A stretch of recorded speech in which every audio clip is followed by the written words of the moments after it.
You be safe now. Please. It's a Wonderful Knife is a 2023 Christmas comedy slasher. Written by Michael Kennedy and directed by Tyler McIntyre. It stars Jane Woodop, Justin Long, and Catherine Isabel.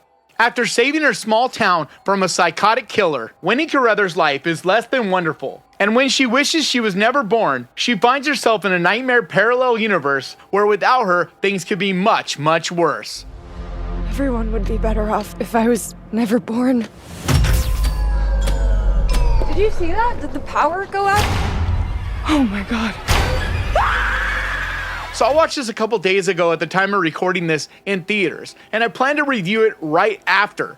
But I was left feeling really mixed, very much mixed feelings on this. And so I waited a little bit, kind of letting myself process it and just kind of get a good feel of how I actually felt about this.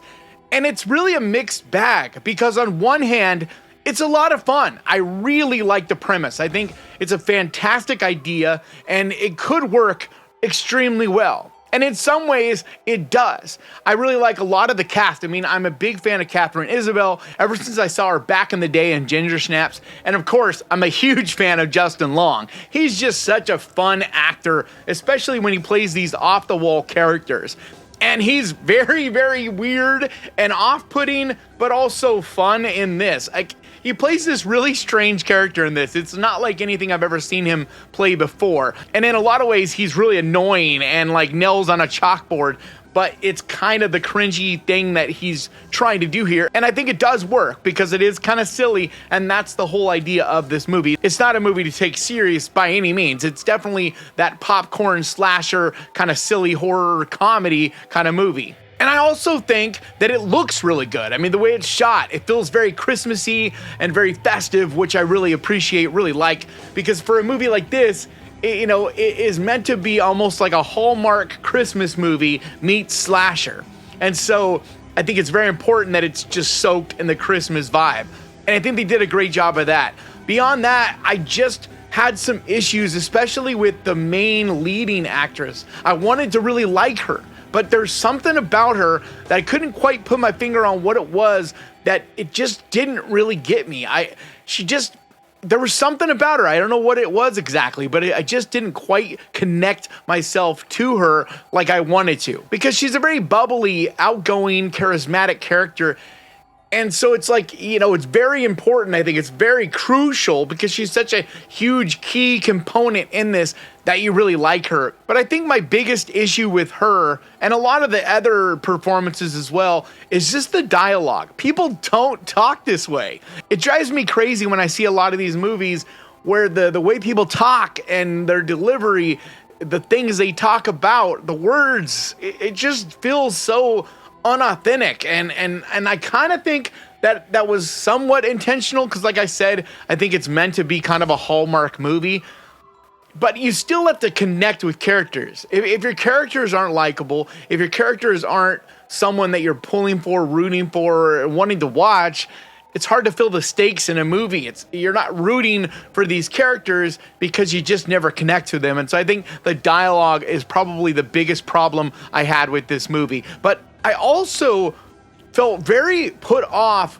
by this woke type of feeling that this movie had, because I am not by any means against being very inclusive. Having gay, lesbian, trans, like, it doesn't matter to me. If it's a good performance and an entertaining character, put them in it. It really shouldn't matter what their sexual preferences or any of that. But when it feels shoehorned in, when it feels like you're just forcing this on the movie, I mean, for one, this key family that you're following, these two very normal, like I said, very Hallmark type of parents, and both their kids, they have one boy, one girl. They're both gay in this. And I'm not saying that I have a problem with that per se. It's like I said, it's just the way that it's done in this. It feels very pushed into this. It doesn't really feel organic. It doesn't really feel authentic. And just the dialogue around that too, it just felt like they were trying to do something, trying to make a certain kind of movie, and didn't let it breathe and didn't let it happen organically. I don't know. It's hard to even put into words. It's hard to talk about these things because I don't want to come off as someone that is, anti LGBTQ anything, because I really am not. I'm a very open-minded person. I try my best to be open-minded. But with a lot of these movies and a lot of these things we see now, like, we go into these movies to be entertained. We go into these movies for good stories and good characters, not to have agendas and things pushed on us. And sometimes when it's done in a certain way, it comes off very unauthentic and feels very Disney to me. And I don't know. I didn't hate this movie though, so I'm not at all trying to say this isn't still an entertaining movie. It's still a movie to check out. I'm just telling you my feelings on it, because like I said, I was very mixed on it. I think it is a fun movie, but just not one to overthink by any means. Like, it's just a silly kind of premise and idea. I also wish they had leaned harder into the gore. It felt like you're doing this Hallmark kind of movie, but making it a slasher, and you didn't go all the way with it. And I don't quite get why. It doesn't make sense to me, because it kind of had a feel of a movie like Freaky or Happy Death Day. It had a kind of feel of that, like these bubbly, fun kind of horror slasher movies, but those leaned into the gore, especially Freaky. I mean, Freaky went hard into the gore, and I think that's what really makes that movie work. And this just didn't. I mean, there was there's definitely some violence. I'm not saying it isn't that. It just felt a little bit like it was holding back, and I didn't quite get why it did that.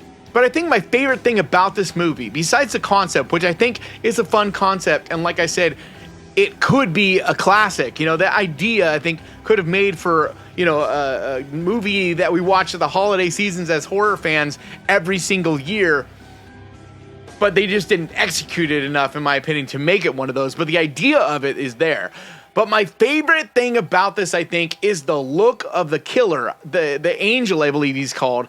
He just looks so creepy, but really cool. It's got enough uniqueness to him. I think it's a great idea. And it's things like that about this movie that just made it feel kind of frustrating to me, because there were the key elements. There were some of the more important elements here that could have made it just this, like I said, a fantastic movie to watch this time of year. And there's not enough. There really isn't. And there hasn't been one, Christmas horror movie, a Christmas slasher in quite a while. But I think it just felt like it's a movie that's going to age very poorly. And especially because, like I said, it just feels like they're trying to put too much of that agenda-driven, concepts and ideas into a movie. And I've felt that in a few movies recently, and it's very frustrating to me. I was talking to a friend of mine who had kind of issue with Evil Dead Rise. Like, he felt that was one of his problems with that movie, is how it felt like, you have two kids and they're basically reversed roles, and it's very much like trying to push the trans topic and things on an audience when you're just there to be entertained. And especially in an Evil Dead movie where it's meant to be silly and wild and over the top and gory and all that, it's like, why are you putting that in there? And I argued back that I didn't have much of a problem with that movie, because the actors themselves are just being who they are as actors, and I didn't have a problem with it because it didn't talk about it as a subject. It was just there. They were just simply these people. And I'm good with unique people. I'm good with, being inclusive, and just what, it doesn't matter what you are, what you identify as. If you do a good job at acting and you fit the role, put them in. It doesn't matter religion, race, any of that. Like, if you're a good actor and you fit the role, put them in there. But when it's like this, where it's once again supposed to be a silly movie, like, it just felt so out of place. Like, this is not the kind of movie that should be, talking about issues like that and putting that as such a key component. Like, that doesn't really make a lot of sense to me, because it's just meant to be really a popcorn, entertaining, not movie to overthink by any means. So it's like, why are you going to make your key characters both gay? And it's very much a thing. And maybe the people behind the scenes, maybe they're gay and they're just putting people that are, like themselves, and that's fine. I don't have a big issue with it. It just made it feel awkward to me. It just felt like you had these two things that were kind of clashing, and it just didn't really work. But mostly, I think the dialogue is what holds this movie back.